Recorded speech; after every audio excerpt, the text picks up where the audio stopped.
People पेड़ के सभी साथियों को जय जगन्नाथ। दोस्तों, आप अपने चैनल पीपल पेड़ के माध्यम से सुन रहे हैं पुरुषोत्तम क्षेत्र महात्म्य। अब तक हमने आपको इस महात्म्य के 9 भाग सुनाए हैं।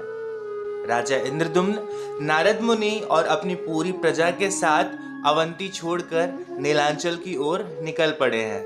यह हमने आपको पिछले भाग में सुनाया है।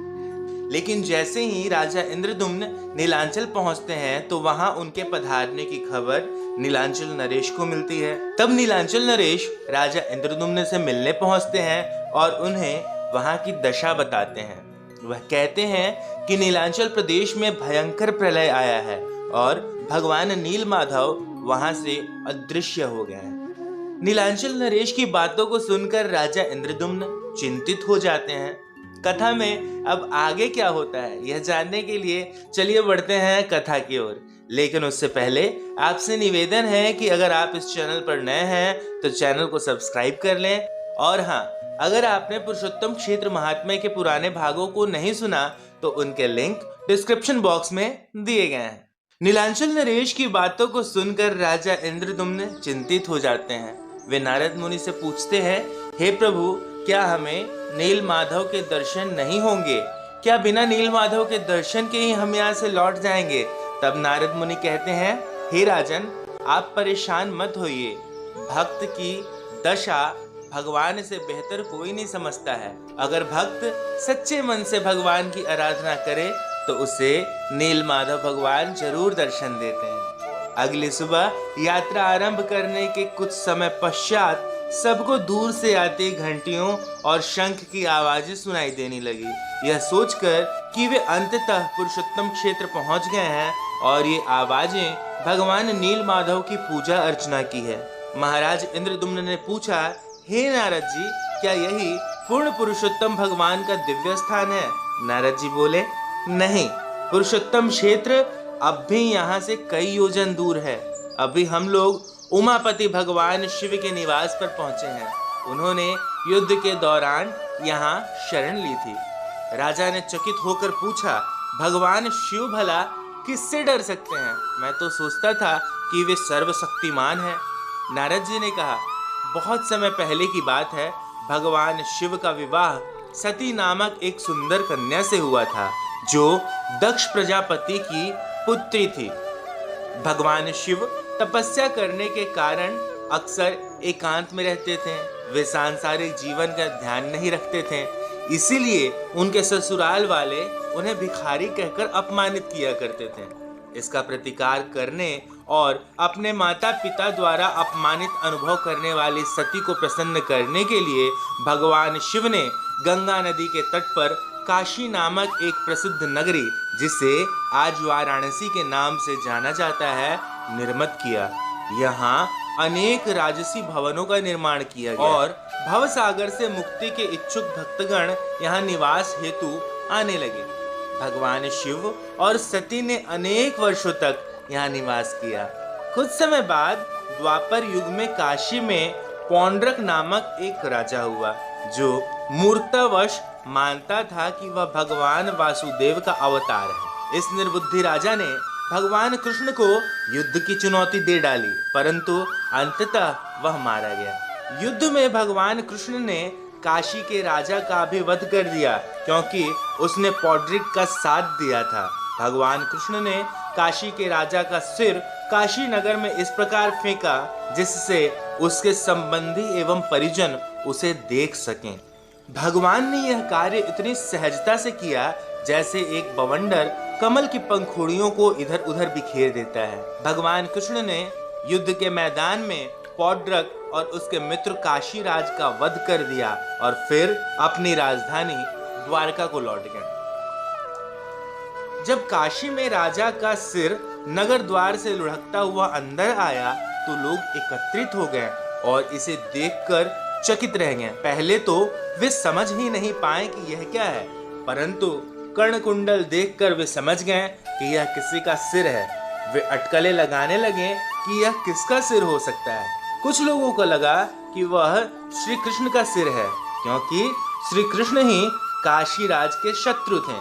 प्रजा ने सोचा कि उनके राजा ने संभवतः कृष्ण का सिर नगर में फेंका है, जिससे लोग शत्रु की मृत्यु पर आनंद मना सकें। परंतु धीरे धीरे उन्हें समझ आने लगा कि वह सिर श्री कृष्ण का नहीं अपितु उनके स्वयं के राजा का है। जब यह बात पक्की हो गई तब राजा की पत्नियां वहां पहुंची और अपने पति की मृत्यु का विलाप करने लगी।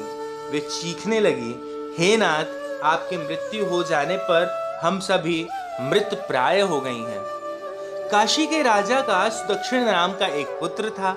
अपने पिता का अंतिम संस्कार करने के बाद उसने प्रतिज्ञा ली कि वह अपने पिता का वध करने वाले कृष्ण का वध करेगा और इस प्रकार अपने पिता के ऋण से मुक्त हो जाएगा। यह ठानकर उसने विद्वान पुरोहितों की सहायता से महादेव शिव जी की आराधना करनी आरंभ की, क्योंकि काशी में आराध्य देव विश्वनाथ थे।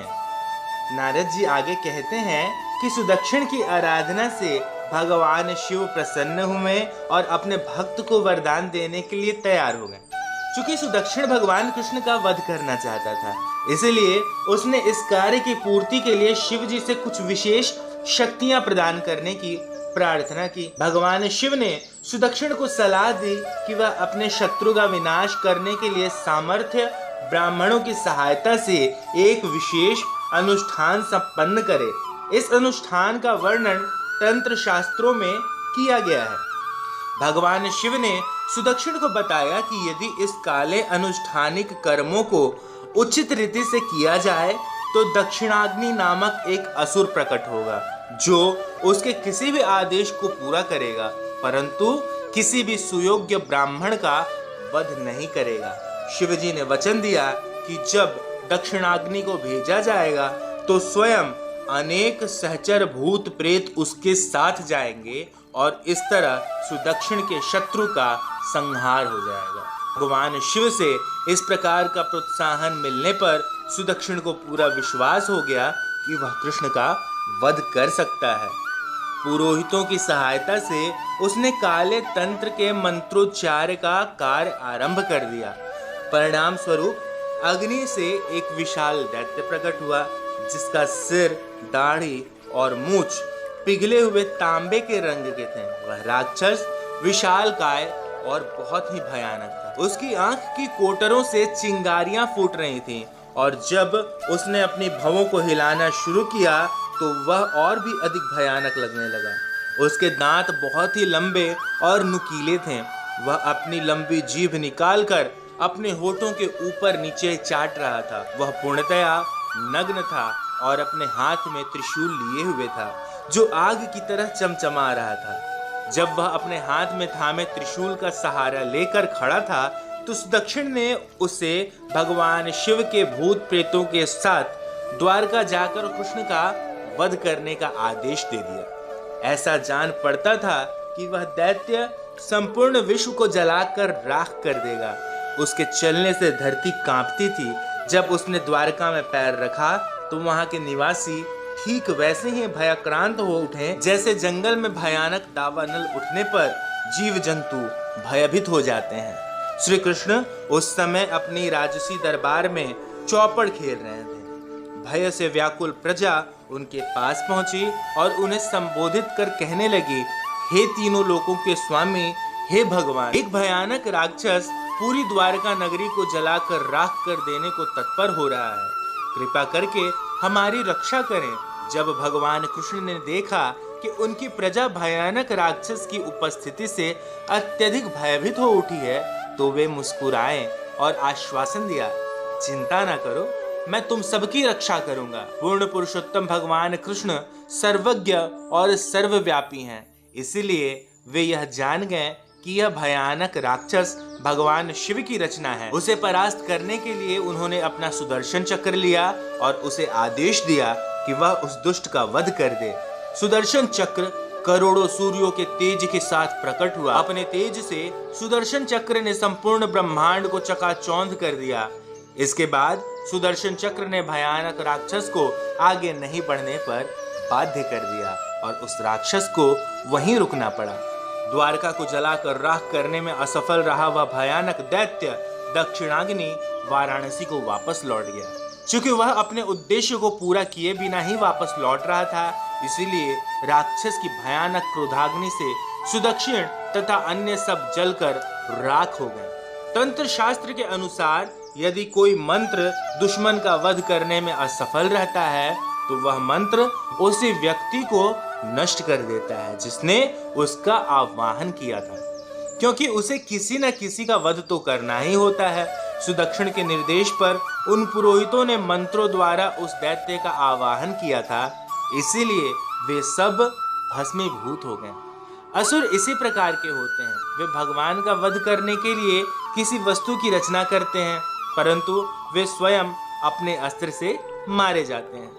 सुदर्शन चक्र ने भयानक दैत्य का पीछा किया और उसके पीछे पीछे वाराणसी आ पहुंचा। उस समय वाराणसी एक समृद्ध नगर हुआ करता था। वहां अनेक बड़े बड़े महल, सभागार, बाजार और द्वार थे। प्रत्येक चौराहे पर प्रवचन देने वाले मंच बनाए गए थे। वहां एक कोषागार था, साथ ही हाथी, घोड़े, रथ, अन्नागार और भोजन वितरण करने के स्थान थे। यद्यपि यह नगर बहुत समृद्ध था, परंतु काशी का राजा और उसका पुत्र भगवान कृष्ण के विरुद्ध थे। इसीलिए विष्णु चक्र ने इन सभी महत्वपूर्ण स्थानों को जलाकर राख कर दिया और संपूर्ण नगर को तहस नहस कर दिया।